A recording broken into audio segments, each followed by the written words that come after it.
The city stretched endlessly in every direction. A glowing grid of towers, antennas, and floating advertisements that blinked through the polluted fog. On the 104th floor of the Nixtech Biofinance Tower, a quiet figure stood against the glass, staring down at the world like it was something ancient and broken. Juno adjusted the neural patch behind her left ear, its blue LED blinking as it synced with the feed. Her palms were slick with sweat, though she had done this a dozen times before. Client approaching, the voice in her earpiece crackled. It was Ari, her handler. "He's early. Be clean. Be sharp." Juno turned.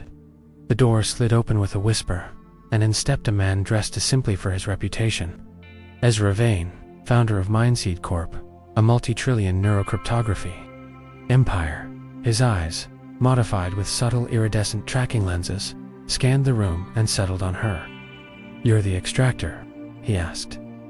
"I prefer retrieval architect," Juno replied, motioning toward the reclining chair surrounded by soft light and humming equipment. "But yes, I'm the one who dives into minds." Ezra sat, unfastening his collar. "This is unconventional. You realize I could have my own team do this.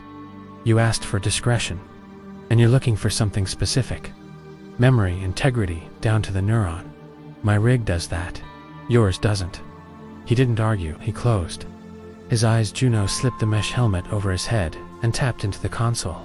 A cascade of encrypted memory fragments unfurled in the holographic display.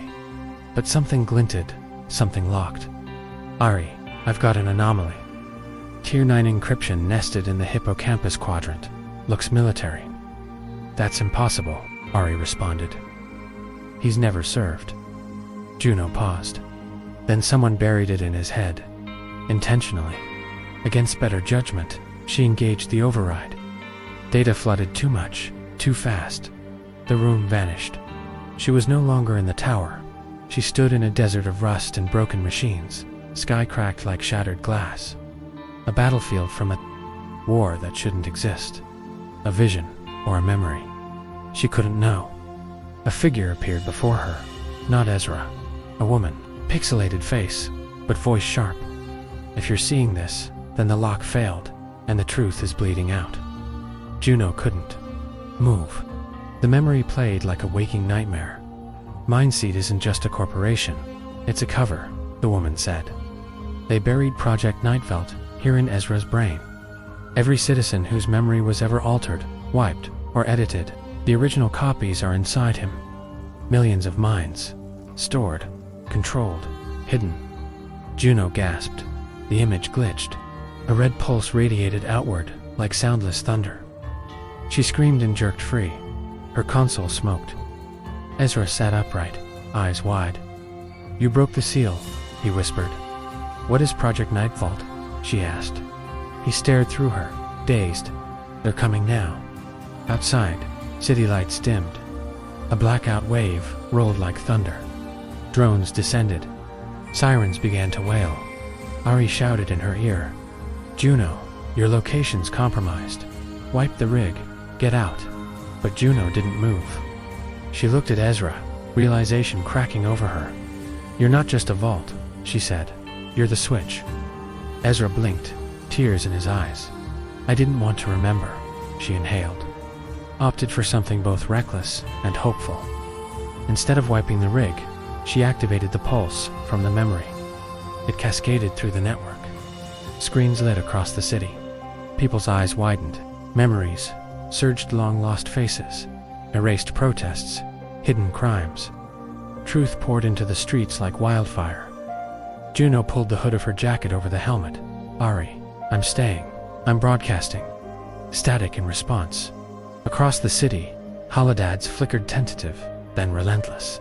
Old protests, activists now silenced, corporate abuses, hidden surveillance, emotional traumas buried years ago.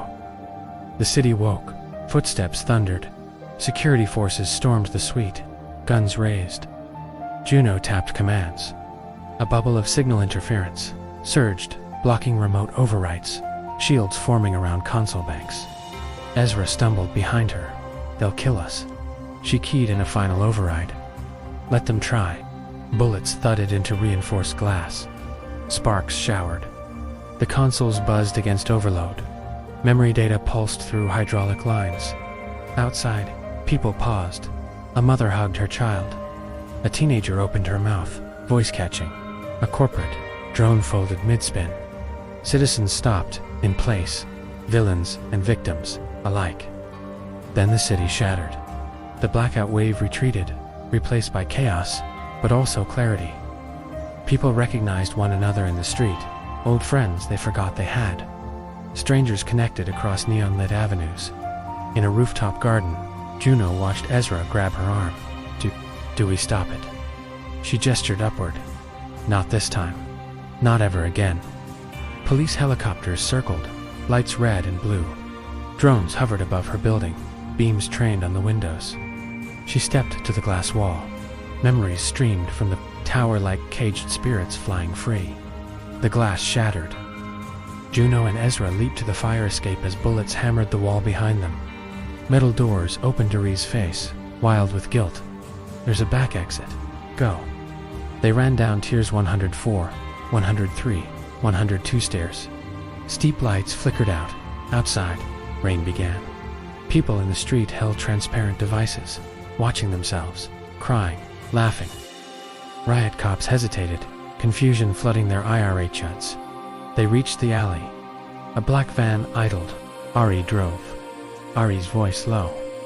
We'll go underground. Networks seeding the open grid. People will know. We'll revolt.